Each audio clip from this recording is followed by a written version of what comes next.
Executive Suite with WPRI.com reporter Ted Nesi.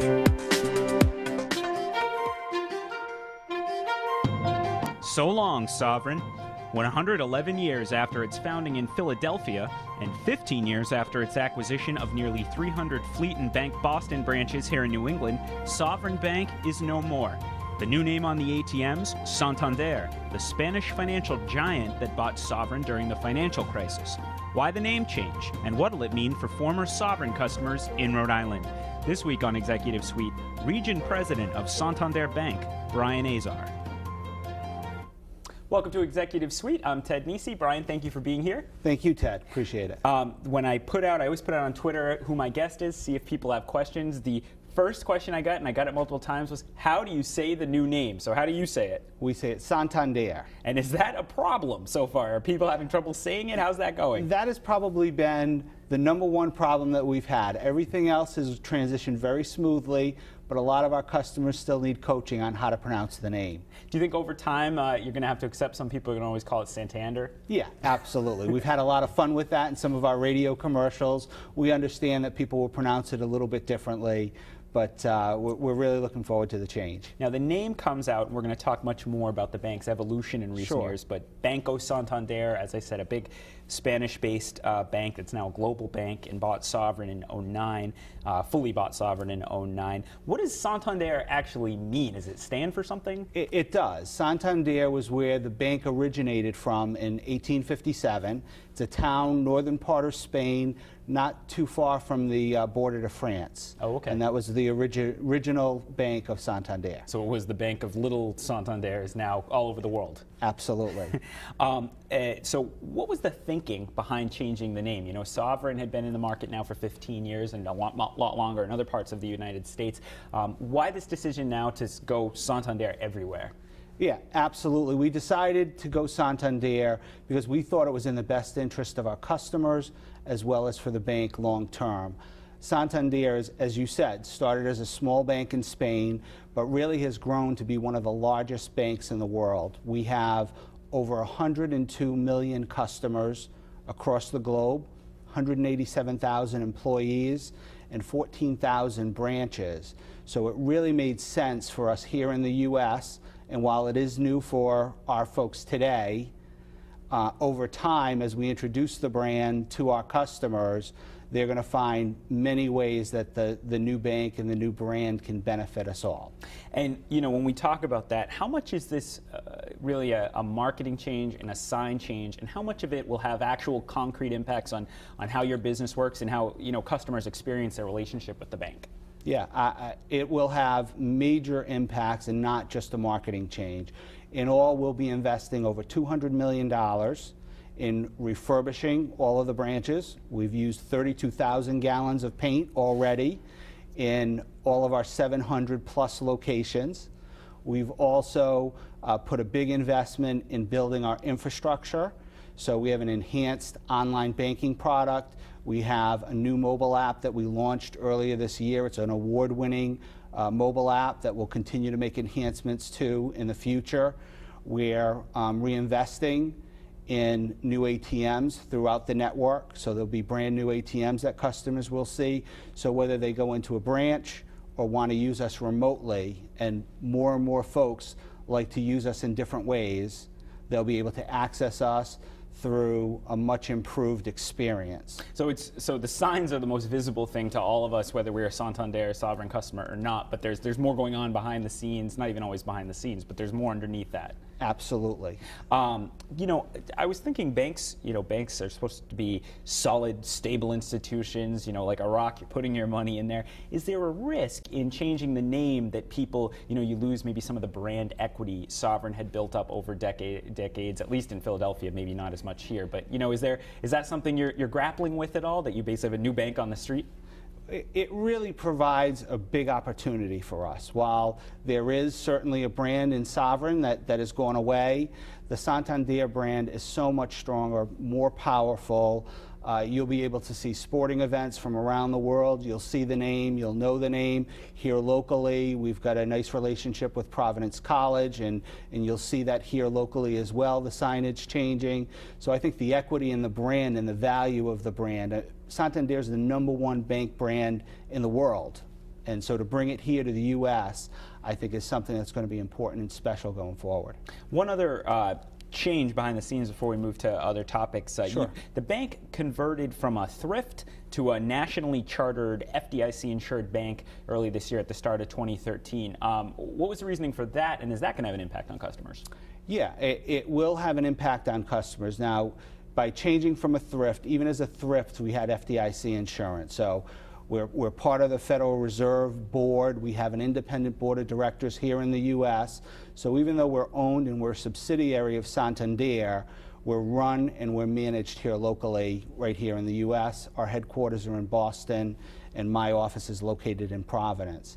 But as far as the charter change, a lot of that was driven through an ability to be able to leverage for larger customers a better ability to do business internationally going forward. So from a local presence, not much has changed with the national charter, but for larger companies in our footprint that want to do business internationally, it gives us a lot more flexibility to really leverage that global bank of Santander. And you touched on something there that I could imagine an average banking customer wondering about.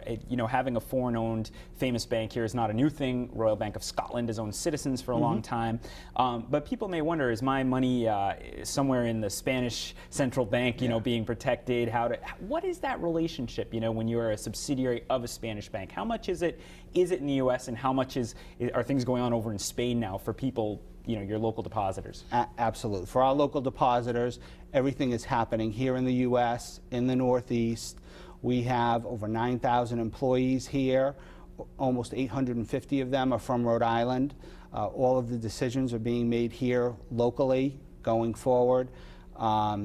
We really have been owned by Santander since 2009, so we're 4 years into it. But as far as deposits are concerned, as I said, FDIC insured, part of the Federal Reserve System, and as you said, going to a national institution. We're now regulated by the OCC. And can Rhode Island deposits be used to shore up the Spanish side of the bank, or are there rules in place that mean that you have to take a certain protection specifically for U.S. deposits? Yeah, I think it's true for all banks that we keep the deposits and the capital right here in the U.S. So it's really, you're in a way an independent bank inside a much bigger organization. Absolutely. All right, we're going to talk much more about Santander, formerly Sovereign. Sorry, even I'm taking a little time to get through it. We're going to talk more about the switch from Sovereign to Santander and the banking industry in Rhode Island when we come back. Stick with us on Executive Suite.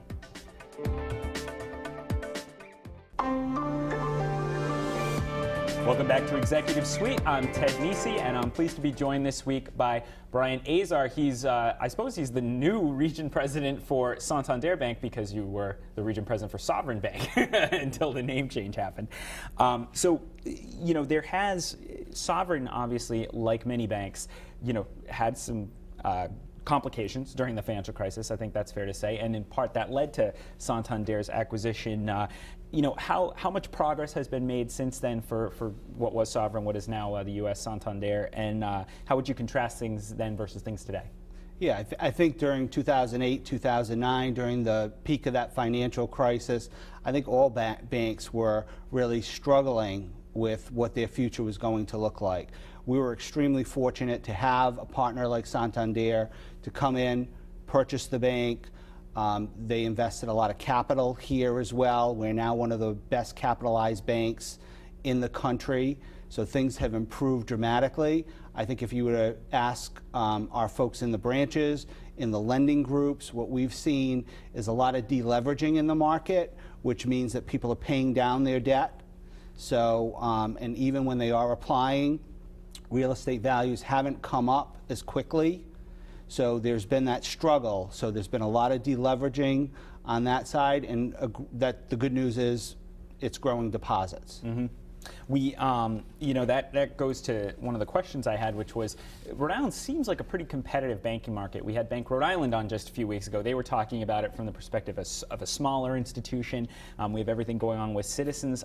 How would you, because you have responsibility for a number of different places, how would you describe the level of competition for deposits, for lending business in the Rhode Island market? Yeah, I think in the Rhode Island market, but true everywhere in southern New England, competition is intense. We're the 25th largest bank out of 7,500 banks nationwide, so competition has always been intense. And I think what Santander brings to the table is we've got the strength of a really large bank, successful bank, but we're delivering that locally in 700 branches across the Northeast. So here in Rhode Island, what we have found, and we've been able to grow here in Rhode Island nicely over the years as Sovereign and as Santander.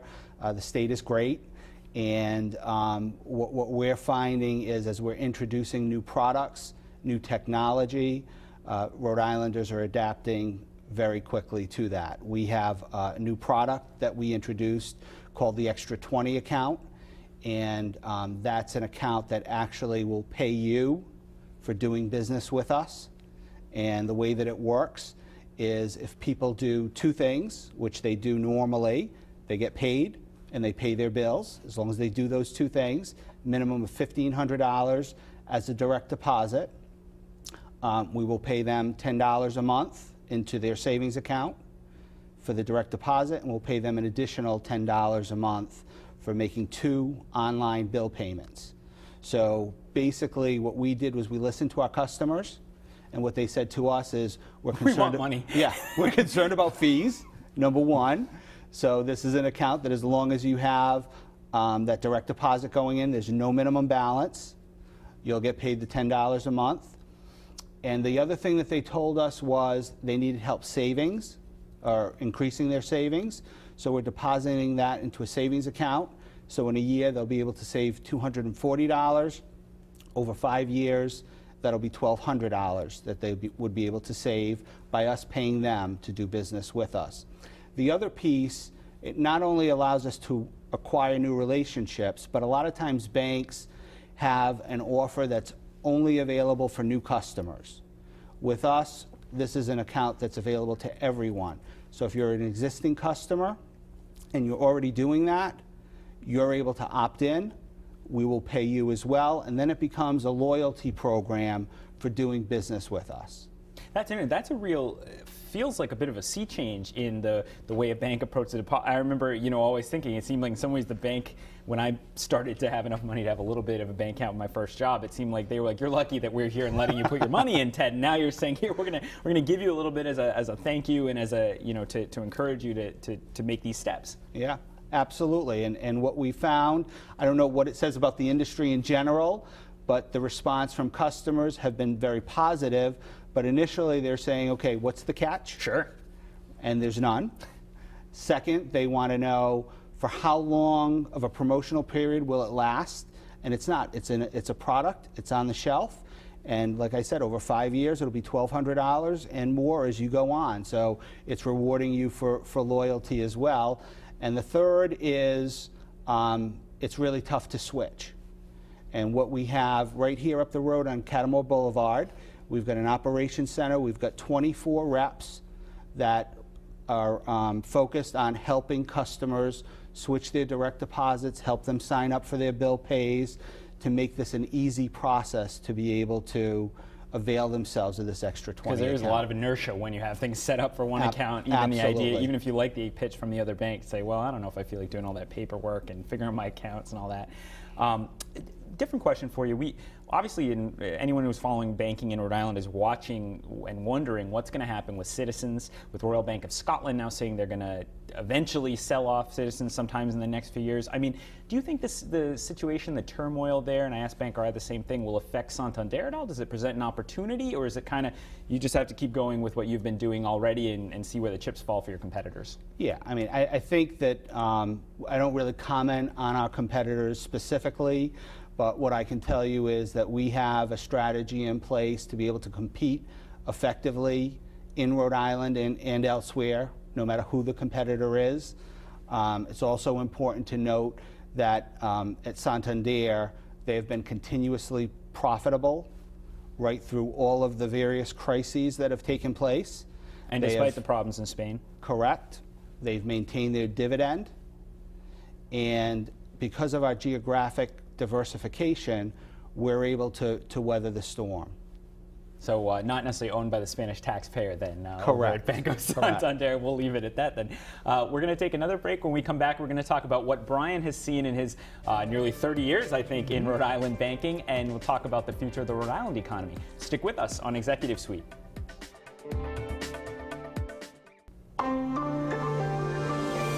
Welcome back to Executive Suite. I'm Ted Nisi, and I'm joined by the region president for what is now Santander Bank. Again, you say it Santander, formerly Sovereign. You've probably seen the sign switch.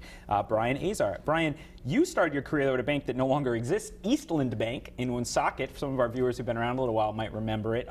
You were gone before the FDIC had to close it. I want to make that clear to everybody. And you were lower down in the bank, I think, early in your career. Then you worked at Fleet and Citizens, now Sovereign, which is now Santander. So you've seen a bunch of different major banking, and you've been around for the changes in the industry. I mean, how much is banking different today from when you came in the 1980s? Yeah, I think it is. There are a lot of differences, right? I think for most in my career, you've moved and migrated to bigger organizations, but a lot have stayed the same. This is a business that's about trust. It's a business that has a local feel to it. That's why I think that branches will continue to be around for a long time to come.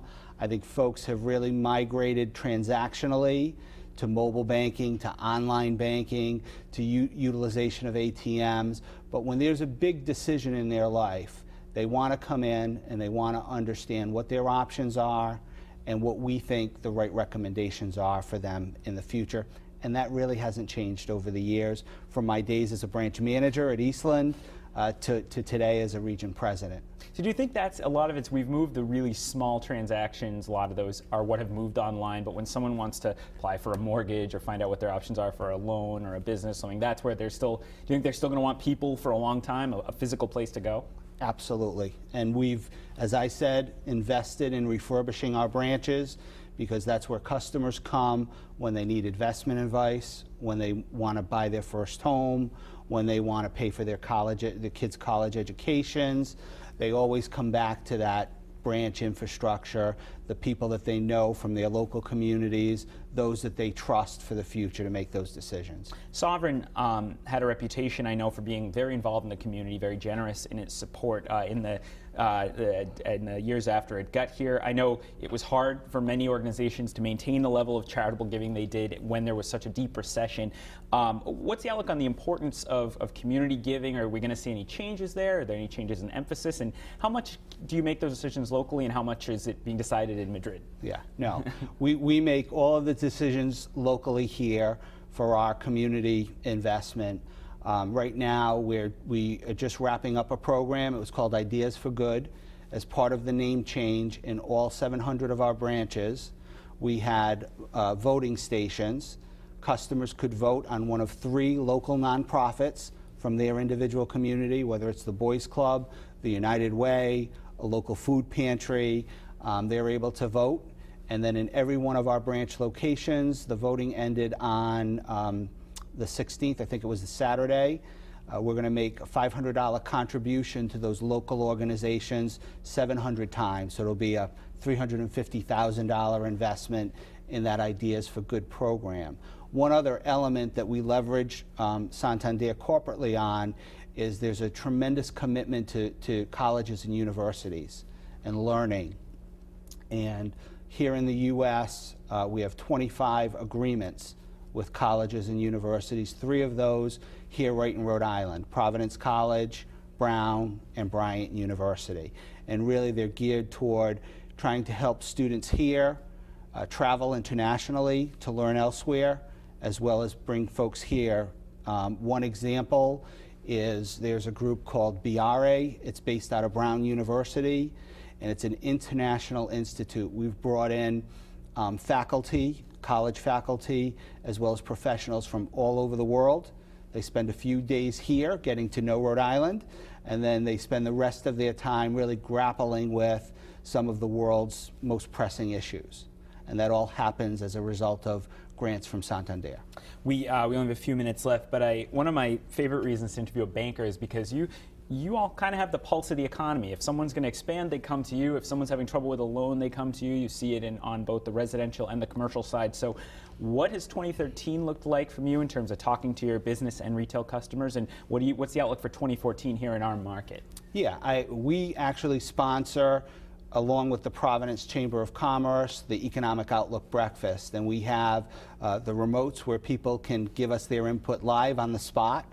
And what we heard from a lot of the business leaders that were with us, more than 300 business leaders were there, was that it was slightly more optimistic, that things were either going to be stable or get a little bit better.